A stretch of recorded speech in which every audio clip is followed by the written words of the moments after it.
இங்கே பல்வேறு மொழிகளையும் அதே போல பல்வேறு இனக்குழுக்கள் ஒன்றாக சேர்ந்து வாழும் போது ஒரு மொழியை மட்டும் ஒரு நாட்டினுடைய மொழியாக இங்கே ஒரு துணை கண்டமாக சொல்லப்படுவதற்கான காரணமே இங்கு பல்வேறு இனக்குழுக்கள் இருப்பதும் பல்வேறு மொழிகள் கேட்பவர்களுக்கு பெரிய நண்பராக இருக்கிறார், மற்றவர்களுக்கு அதாவது அந்த திணிப்பை செய்பவர்களுக்கு பெரியார் எதிரியாக இருக்கிறார்.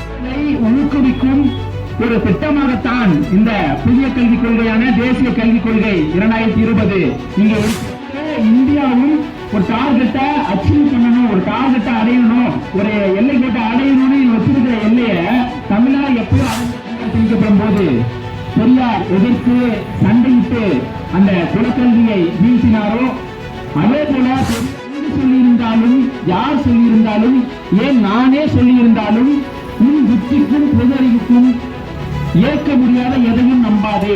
புரட்சியாளர் அம்பேத்கர் சொன்னார், சிந்து நதிக்கு வலதுபுறத்தில் இருக்கக்கூடிய அனைத்து மக்களும் ஒரு நாள் பேசிய மொழி, ஒரு காலத்தில் பேசிய மொழி தமிழாக இருந்தது என்று நாகர்கள் என்று சொல்லுவார். அந்த நாகர்கள் தான் இப்போது திராவிடர்களாக இருக்கிறார்கள் என்று ஒரு ஆய்வு உண்டு. அப்படி பார்க்கும் பொழுது இந்தியா முழுமைக்கும் இருந்தவர்களாக தமிழர்களை நாம் பார்க்கலாம். ஆனால் இன்றைய சூழல் அப்படியானதாக இல்லை. இங்கே பல்வேறு மொழிகளையும் அதே போல பல்வேறு இனக்குழுக்கள் ஒன்றாக சேர்ந்து வாழும் போது ஒரு மொழியை மட்டும் ஒரு நாட்டினுடைய மொழியாக இங்கே அறிவிக்க முடியாது. இன்னும் சொல்ல போனால் ஒரு நாட்டினுடைய தன்மை என்பது எப்படியாக இருக்கலாம் என்றால் அந்த நாடு ஒரு இனமாக ஒரு கலாச்சாரமாக ஒரு மொழியை பேசியதாக இருந்தால் அது ஒரு நாடாக இருக்கலாம். ஆனால் இந்தியா என்பது ஒரு துணை கண்டமாக சொல்லப்பட்டதற்கான காரணமே இங்கு பல்வேறு இனக்குழுக்கள் இருப்பதும் பல்வேறு மொழிகள் பேசப்பட்டதும் தான். ஆகவே ஒரு மொழியை இந்த நாட்டினுடைய ஒற்றை மொழியாக நீங்கள் தொடர்ந்து திணிக்க முயல்கிறீர்களே ஆனால் அதை தமிழ்நாடு நிச்சயம் கேள்வி கேட்கும். காரணம் பெரியார் தந்த புரிதல். அந்த கேள்வியை கேட்பவர்களுக்கு பெரியார் நண்பராக இருக்கிறார், மற்றவர்களுக்கு அதாவது அந்த திணிப்பை செய்பவர்களுக்கு பெரியார் எதிரியாக இருக்கிறார். இந்த புதிய கல்விக் கொள்கை ஒரு புதிய மாற்றத்தை சொல்கிறது அல்லது செய்கிறது. என்னவென்றால் பொதுவாக நம்ம டிகிரி படிக்கிறோம்னா 3 வருஷம், arts and science, engineering, professional degree பாத்தீங்கன்னா 4 வருஷம். ஆனா இந்த புதிய கல்விக் கொள்கையின் மூலமாக எல்லா டிகிரியும் 4 வருஷம் பண்றான். சரி, அதுல இன்னொரு சேஞ்ச் என்ன பண்றான் அப்படின்னா, நீங்க உள்ள போனதுக்கு அப்புறம் 1 வருஷம் படிக்கிறீங்க, என்னால படிக்க முடியலப்பா நான் டிராப் பண்றேன் அப்படின்னா உங்களுக்கு ஒரு சர்டிபிகேட் கொடுத்துருவோம். சர்டிபிகேட் கோர்ஸ் அதை படிச்சுட்டு அப்படின்னு சொல்லிட்டு 2வது வருஷத்துல என்னால படிக்க முடியலன்னா நீ டிராப் பண்ணிக்கப்பா, உனக்கு டிப்ளமோ கோர்ஸ் தான் நான் கொடுத்துறேன் அப்படிங்கிறான். 3வது வருஷம் நீங்க படிக்க முடியல, நான் டிராப் பண்றேன், 3 வருஷம் படிச்சு நான் வெளியே வரேன்னா அதற்கு ஒரு மானஸ் டிகிரியாக இல்லாமல் அடிப்படை டிகிரியாக மட்டும் அதை வைத்துக் கொள்ளலாம். ஒருவேளை நீங்கள் 4 வருடமும் படித்து முடித்தால் மட்டுமே மானஸ் டிகிரி, அதாவது அந்த டிகிரிக்கு உண்டான முழு தகுதியோடு வேல்யூ, அந்த வேல்யூவோட மொத்தமாக அந்த டிகிரிக்கான சர்டிபிகேட் வழங்கப்படும். இப்படி இருந்தால் ஒரு மாணவன் அவன் பார்வையில் இருந்து பார்த்தால், நான் 1st வருஷம் படிச்சுட்டாலே எனக்கு ஒரு சர்டிபிகேட் அவங்க கொடுத்துறாங்களே, அது வந்து டிஸ்கண்டினியூங்கிற கணக்கில் வராது அப்படிங்கிற ஒரு புரிதலை திணிப்பாங்களே. ஆனா மாணவர்கள் பார்வையில் எப்படி பார்ப்பாங்கன்னா, போதும் நான் 1st இயர்ல வெளியே வந்துடுறேன், இல்ல நான் 2nd இயர்ல வெளியே வந்துடுறேன், எனக்கு தான் ஒரு டிப்ளமோ கோர்ஸ் எனக்கு கிடைக்குதுன்னு சொல்லிட்டு இதன் மூலமாக அவர்கள் செய்ய நினைப்பது டிராப் அவுட், அதாவது இடைநிற்றலை ஊக்குவிக்கும் ஒரு திட்டமாகத்தான் இந்த புதிய கல்விக் கொள்கையான தேசிய கல்விக் கொள்கை 2020 இங்க இருக்கிறது. சரி, ஏன் இதை பண்றான் அப்படின்னு பார்த்தா, தமிழர்கள் இந்த தேசிய கல்விக் கொள்கையில் தன்னுடைய டார்கெட்டா ஒன்று வச்சிருக்கான். GER ரேஷியோன்னு சொல்லுவாங்க, கிராஸ் என்ரோல்மெண்ட் ரேஷியோ. அப்படின்னா என்னன்னு கேட்டீங்கன்னா, அதாவது +2 முடிச்சுட்டு காலேஜ் போறோம் இல்லையா, அந்த சதவிகிதம், அதான் கிராஸ் என்ரோல்மெண்ட் ரேஷியோன்னு சொல்லுவோம். அத வச்சிருக்க டார்கெட்டை தாண்டி எப்படியோ கொண்டாடி போயிடுச்சு. அதாவது ஒட்டுமொத்த இந்தியாவும் ஒரு டார்கெட்டை அச்சீவ் பண்ணணும், ஒரு டார்கெட்டை அடையணும், ஒரு எல்லை கோட்டை அடையணும்னு வச்சிருக்கிற எல்லைய தமிழ்நாடு எப்பயோ அடைஞ்சிருச்சு. அப்படி இருக்கிற முன்னோடி மாநிலமா இருக்கக்கூடிய என்னிடம் வந்து நீ தேசிய கல்விக் கொள்கை என்கிற பெயரில் குலக்கல்வியை திணிக்க பார்த்தால் எப்படி இங்கே 1938 குலக்கல்வி திணிக்கப்படும் போது, ராஜாஜியால் திணிக்கப்படும் போது பெரியார் எதிர்த்து சண்டையிட்டு அந்த குலக்கல்வியை வீழ்த்தினாரோ அதே போல பெரியாரின் அத்தனை கருத்துகளையும் சரியாக புரிந்து கொண்ட தமிழ்நாடு இன்று இந்த கல்விக் கொள்கை, தேசிய கல்விக் கொள்கை என்கிற பெயரில் வந்திருக்கக்கூடிய இந்த நவீன குலக்கல்விக் கொள்கையை சரியான முறையில் கையாண்டு நிச்சயம் வீழ்த்தியே தீரும். அன்றைக்குரிய தோழர்களே, நாங்கள் மீண்டும் மீண்டும் சொல்லுவது, திருவள்ளுவர் ஒன்றை சொல்லி போயிருந்தார், மெய்ப்பொருள் காண்பது அறிவு என்று. அதை மக்களுக்கு புரியும் வகையில் பெரியார் சொன்னார். எங்கு சொல்லியிருந்தாலும், யார் சொல்லியிருந்தாலும், ஏன் நானே சொல்லியிருந்தாலும், உன் புத்திக்கும் பொது அறிவுக்கும் ஏற்க முடியாத எதையும் நம்பாதே என்று. இப்படி சொன்ன தலைவன் என்று பார்த்தால் அது பெரியாராகத்தான் இருக்க முடியும். எல்லாரும் என்ன சொல்லுவாங்கன்னா, நான் சொல்றேன்ல இதை நம்பு அப்படின்னு சொல்லுவாங்க. ஆனா பெரியார் அப்படி சொல்லல. நான் சொல்றேன், எனக்கு மனசு பட்டா நான் சொல்றேன், நீ வீட்டுக்கு போனதுக்கு அப்புறம் அதை யோசி, உன் புத்தி ஒண்ணு இருக்கும்ல, அதுக்குள்ள போட்டு ஆராய்ச்சி பண்ணி பாரு, அது சரின்னு பட்டுச்சுன்னா ஏத்துக்க, இல்லைன்னா எதை பைத்தியக்கான தனக்கு தெரிஞ்சு சொல்லிட்டு போன விட்டுட்டு போன்னு சொல்லிட்டாரு. இப்படி மனிதனை சிந்திக்க துளுண்டிய ஒரு தலைவனாகத்தான் பெரியார் இருந்திருக்கிறார். ஆனால் மற்றவர்கள் என்ன செய்வார்கள் என்றால், எதையும் கேள்வி கேட்காதே, அப்படியே செய் என்றுதான் மற்ற அனைவரும் சொல்லியிருந்தார்கள். இந்த புள்ளியில் தான் பெரியார் அவர்களுக்கு எதிரியாக நிற்கிறார். அன்றுக்குரிய சொந்தங்கள் ஒன்றை புரிந்து கொள்ள வேண்டும். பெரியார் மீது தூற்றப்பட்ட ஒரு தூற்றலில் மிக முக்கியமானது, அவர் தன்னுடைய வளர்ப்பு மகளை திருமணம் செய்து கொண்டார் என்று. அதாவது இப்படி ஒட்டையாக பார்த்தால் இவர்கள் செய்ய நினைத்த நோக்கம் நிறைவேறிய தீரும். ஆனால் நம்மை போன்ற அறிவுள்ளவர்கள் சிந்திக்க தொடங்கிவிட்டோமே ஆனால் இதற்கு பதில் கிடைத்துவிடும். பெரியாருக்கும் நாகம்மைக்கும், பெரியார் முதன்மையாகக்கூடிய நாகம்மைக்கும் ஒரு பெண் குழந்தை பிறக்கிறது.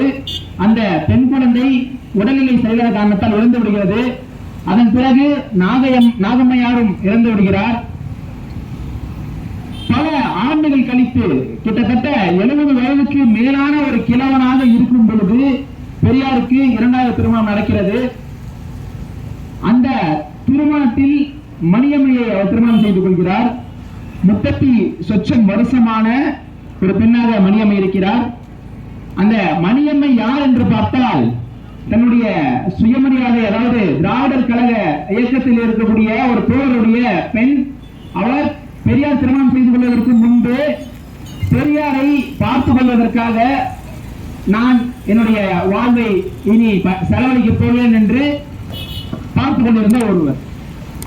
அன்றைய சட்டம் என்ன சொல்லுகிறது என்றால், அதாவது இந்து சக்சஷன் ஆக்ட், அதே போல சொத்துரிமை சட்டம், அன்றைய சட்டம் என்ன சொல்லியது என்றால், உங்களுடைய வாரிசாக யார் இருக்கலாம் என்றால், உங்கள் மனைவியாக இருக்க வேண்டும், அல்லது உங்களுடைய பெற்றோராக இருக்க வேண்டும், அல்லது உங்களுடைய குழந்தையாக இருக்க வேண்டும்.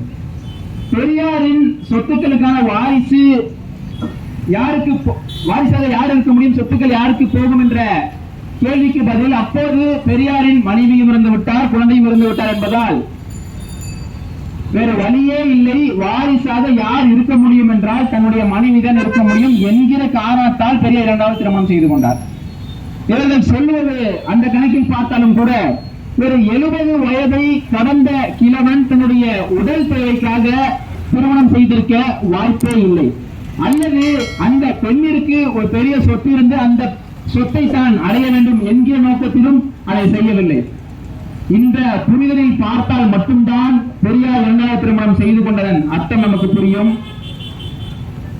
தனக்கு பின்னால் வருபவர்கள், தன்னுடைய எதிரிகள் இப்படியான கூட்டலை செய்வார்கள் என்று தெரிந்தும் கூட, சரியானது இதுதான், இதை எதிர்கால தமிழ் தலைமுறைகள் புரிந்து கொள்வார்கள் என்ற நம்பிக்கையில் தான் செய்ய நினைத்ததை அத்தனையும் செய்து போனார். மற்ற மாநிலங்களில் இல்லாத ஒன்று தமிழ்நாட்டிற்கு என்று ஒரு அடையாளம் இருக்கிறது. மற்ற அனைத்து மாநிலங்களிலும் தன்னுடைய பெயருக்கு பின்னால் ஜாதியை போட்டுக் கொள்வார்கள். அமித்ஷா ஜாதி பெயர், அதே போல ரெட்டி என்று போட்டுக் கொள்வார்கள், நாயர் என்று போட்டுக் கொள்வார்கள். நம்பியார் என்று பல ஜாதி பெயரை போட்டுக் கொள்வார்கள். ஆனால் தமிழ்நாட்டில் ஒரு பெயருக்கு பின்னால் ஜாதி பெயரை போட்டுக் கொள்வது அவமானமாக நாம் இன்றும் பார்க்கிறோம். ஒன்று, அவன் படிக்காதவன் என்று நாம் பார்ப்போம். ஒரு பெயருக்கு பின்னால் ஜாதி பெயர் இருந்தால் இவன் படிக்காதவன் போல அப்படின்னு நாம பார்ப்போம். இல்லைன்னா இவன் அறிவில்லாதவன் போல அப்படின்னு நாம் பார்ப்போம்.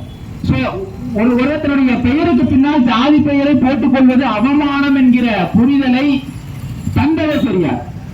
ஏன் ஒருவன் தன்னுடைய பெயருக்கு பின்னால் ஜாதி பெயரை போட்டுக்கொள்ள கூடாது என்று பார்த்தோமேயானால், இந்த தங்களை ஆண்ட பரம்பரையாக நினைத்துக் கொள்ளக்கூடிய சில ஜாதிகள் தங்களுடைய பெயருக்கு பின்னால் தங்களுடைய ஜாதி பெயரை போட்டுக் கொள்கிறார்கள். அப்படி வைத்துக் கொள்வோம். ஆனால் இங்கே அந்த ஆண்ட பரம்பரை என்று சொல்லப்படுபவர்களை அண்டி பிழைக்க ஒரு சமூகம் ஒரு காலத்தில் இருந்தது. ஒடுக்கப்பட்ட மக்களாக இருக்கக்கூடியவர்கள் அதே போன்று தன்னுடைய பெயருக்கு பின்னால் ஜாதி பெயரை போட்டுக்கொள்ள முடியுமா என்றால் வாய்ப்பே இல்லை. ஒரு தாழ்த்தப்பட்டவனுக்கு, ஒரு பிற்படுத்தப்பட்டவனுக்கு, ஒரு பட்டியலினத்தை சேர்ந்தவனுக்கு, ஒடுக்கப்பட்டவனுக்கு, அதே போல பழங்குடியினருக்கு தன்னுடைய ஜாதி என்பது தனக்கான அடையாளம் அல்ல, அது அவமானமாக இருக்கும் போது இங்கே தன்னுடைய ஜாதி பெயரை எல்லோரும் போட்டுக்கொள்ள முடியாது என்பதால் அதை யார் போட்டுக்கொண்டாலும் தவறுதான். உதாரணத்துக்கு, மக்கள் தப்பா எடுத்துக்கூடாது, ஒருத்தங்க வீட்டுல மட்டும் இது பட்டினி வீடு அப்படின்னு சொல்லி போட்டிருந்தா அது என்ன அர்த்தம் ஆயிடும்? மற்றவங்க எல்லாம் தப்பானவங்க அப்படின்னு அர்த்தமாகும் இல்லையா? அந்த மாதிரி ஒருவன் தன் பெருமையை பேசினால் மற்ற எல்லோரையும் அவன் குறைத்து மதிப்பிடுவான் என்பதுதானே பொருளாக இருக்க முடியும். இந்த புரிதலை தந்தது மட்டுமல்லாமல், பெரியார் தன்னுடைய மாநாட்டில் தன்னுடைய பெயருக்கு பின்னால் இருந்த நாயக்கர் என்ற ஜாதி பட்டத்தை துறக்கிறார்.